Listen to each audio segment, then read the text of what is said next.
휴식을 못해서 죄송하고. 자, 이 얘기를 좀.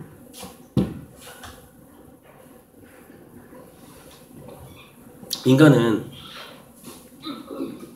자기 두뇌에 제가 일부에서 인공지능 얘기 계속하고 미래 사회에 인재를 판단하는 기준이 반드시 바뀐다. 이미 바뀌어가고 있다.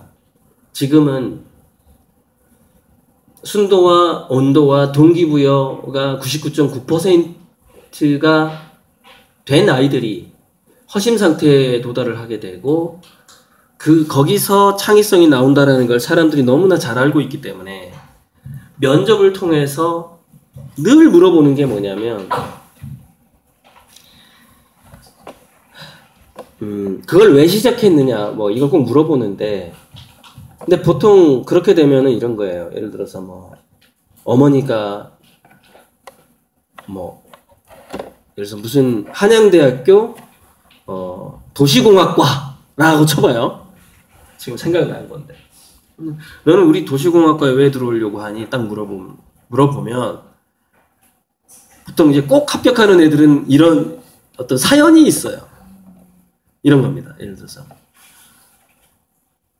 우리 아버지, 그러니까 내가 어렸을 때 교통사고가 났는데 나중에 알고 보니까 거기서 교통사고가 많이 났더라. 그때 우리 아버지는 헌수 상태가 됐고 지금도 식물인간으로 있고 우리 엄마가 지금 다리 하나가 없다. 그래서 나는 이 도시를 안전하게 재설계하고 싶다는 생각을 초등학교 때부터 했다. 그때부터 전 세계 안전한 도시에 대해서 책을 찾아 읽기 시작했고 지금도 전 세계 주요 도시에 평면도를 그릴 수 있다. 면접관이 깜짝 놀랐어요. 그래? 파리 중심부 한번 그려봐. 여러분 지금 심층 면접이 40분으로 늘어났습니다. 한 명당 40분이에요. 그릴 시간 충분히 있어요. 지금 자소서 보고 검증하는 게 뭔 줄 알아요? 자소서가 진짜냐 가짜냐만 검증합니다. 시간이 충분해요. 3, 40분이요. 그래 파리 그려봐. 평면도 딱 그리는 거야. 합격! 너 등급 필요 없어. 9등급 괜찮아. 자, 9등급인데 한양대 의대 합격한 애가 있어요. 걔 어떻게 합격했죠? 소아마비인가? 아무튼 다리를 못 쓰는 친구가 있었어요. 얘를 3년 동안 업고 다닌 거야. 그래서 의대에서 장애인에 대한 친구에 대한 사랑이 이 정도면 너 공부 못해도 돼. 의대 와서 우리가 다 가르쳐 줄게. 중요한 것은 환자에 대한 사랑이야. 합격! 이 확률이 계속 올라가고 있어요. 서울대에서 4등급 이하의 합격생이요. 지금 얼마 전에 30%였나? 서울대 1, 2등급만 간다고 생각하시죠? 지금은 트렌드가 바뀌었어요. 자, 여기서 알 수 있는 게 있어요. 뭐냐?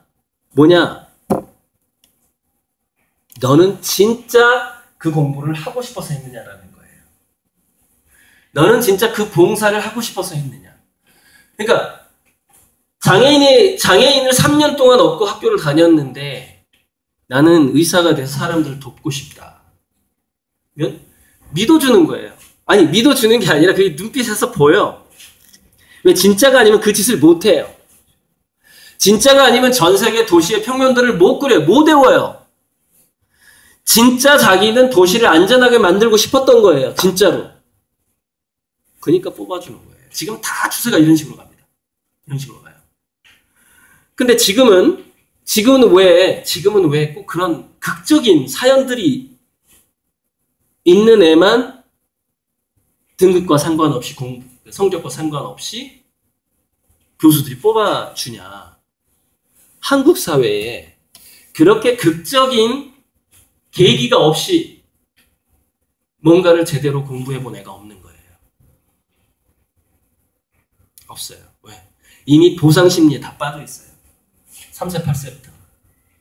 그 어설픈 엄마들 때문에. 막 애 성적이 자기 성적이라고 착각하는 엄마들 때문에. 그렇게 돼 있다는 얘기죠.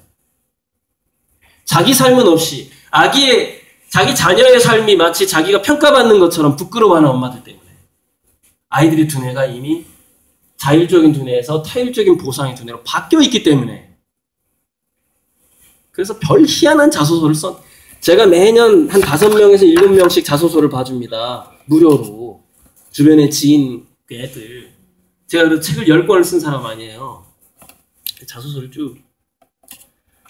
그럼 제가 주목하는 건 그거예요. 그 자소서를, 그러니까 너의 체험이 뭐뭐 있냐. 그 체험 중에서 거짓말은 못 써요. 왜 거짓말 쓰면 다 탄로납니다. 제가 도와주는 건 뭐냐면 이제 문장 좀 바꿔주는데 문장이 중요한 게 아니라 무슨 얘기냐면 얘네들이 면접관이 봤을 때, 자소서를 봤을 때 얘는 우리 과에 꼭 올 필요가 있는 애여야 되는 거예요. 뭔가 그 사연이 있어야 되고 뭔가 거기에 적합하게 얘가 성장이 되어 있는 거죠. 그래야만이 뽑히거든요. 그래야지 그게 잘 쓴 자소서예요. 그게 느껴져야 되는 거죠. 그래서 어떤 경험을 여기다 집어넣을까를 제가 골라주는 거예요. 너 무슨 과 가려고 그래? 무슨 학교, 무슨 과마다 자소서가 달라져야 돼. 자소 디자인이. 어떤 경험을 더 강조할 것인가가 달라져야 된다는 얘기죠. 쉬운 문제가 아니에요. 거의 한 3일 걸려요, 3일. 그러니까 3일 동안 3번 점검을 하는 거죠, 한 해다.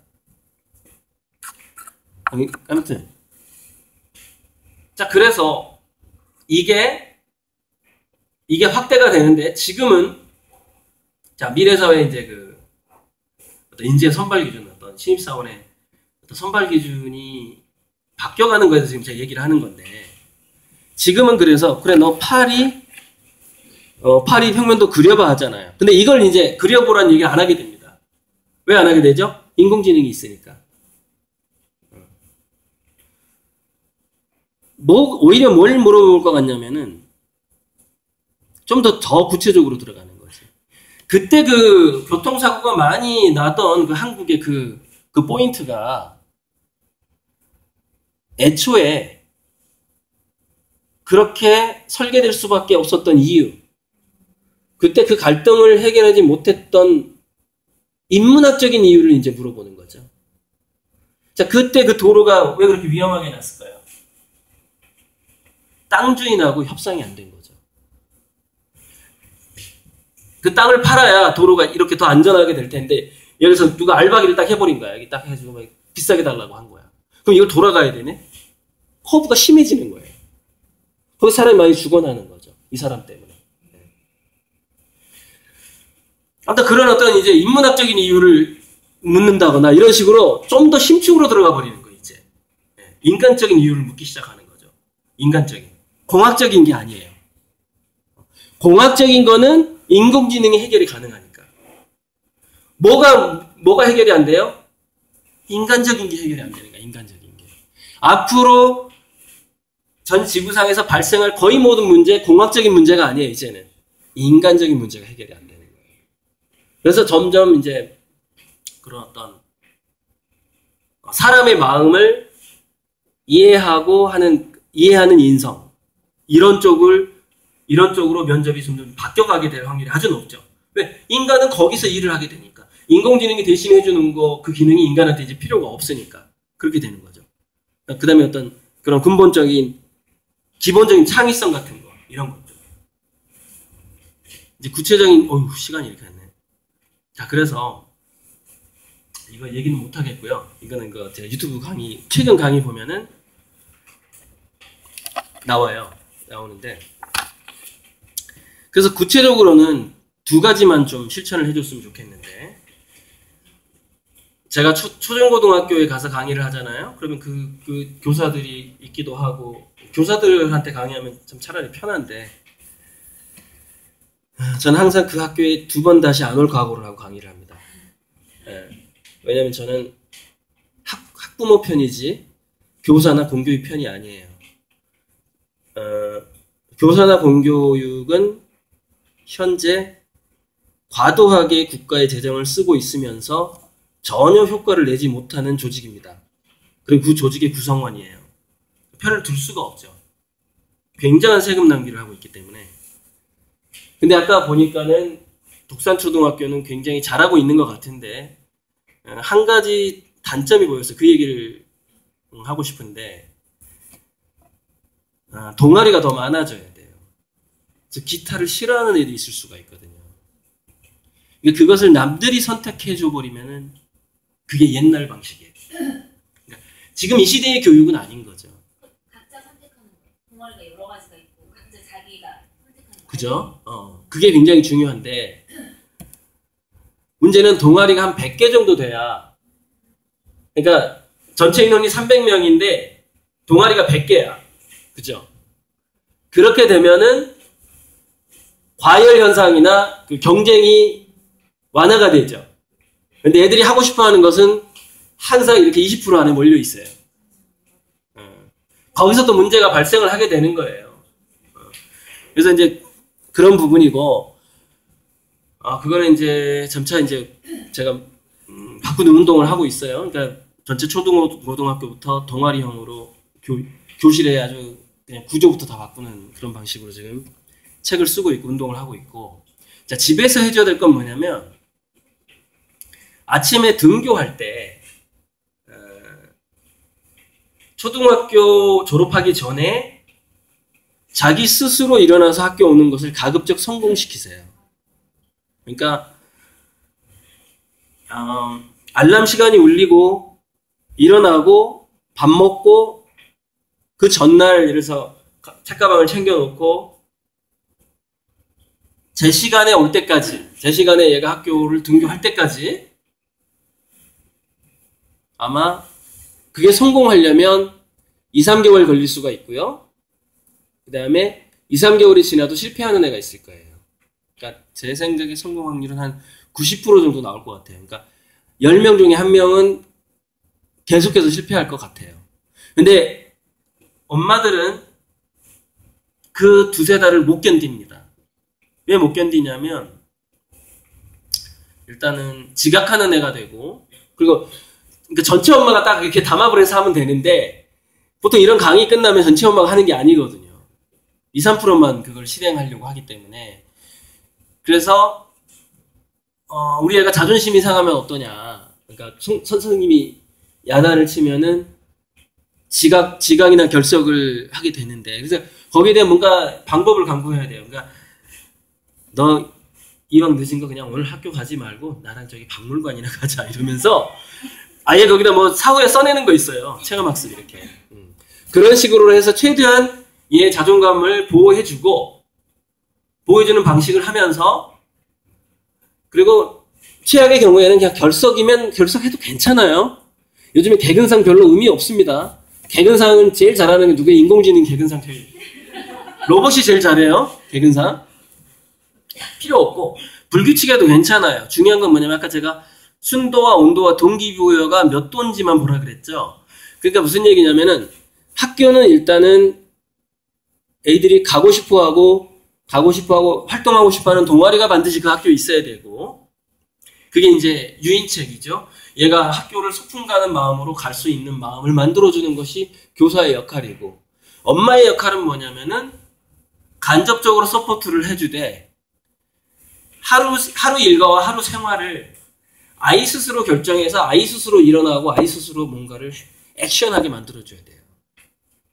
학교 갈 시간이야 일어나 이렇게 이거를 과감하게 두세 달 끊을 필요가 있다는 얘기예요.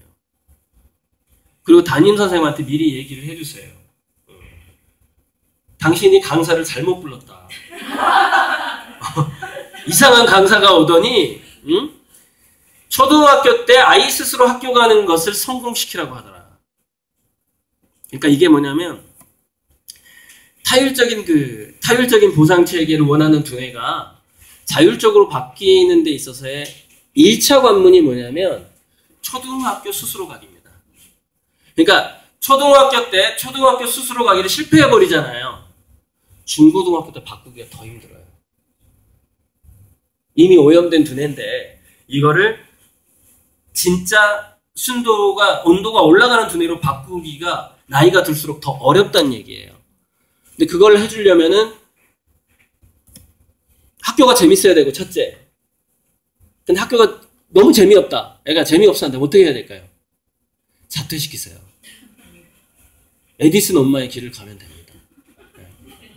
자, 중요한 건 여러분 이거 분명히 아셔야 돼요. 중요한 건 독산초등학교가 중요한 게 아니고 독산초등학교 교장 선생님이 중요한 게 아닙니다.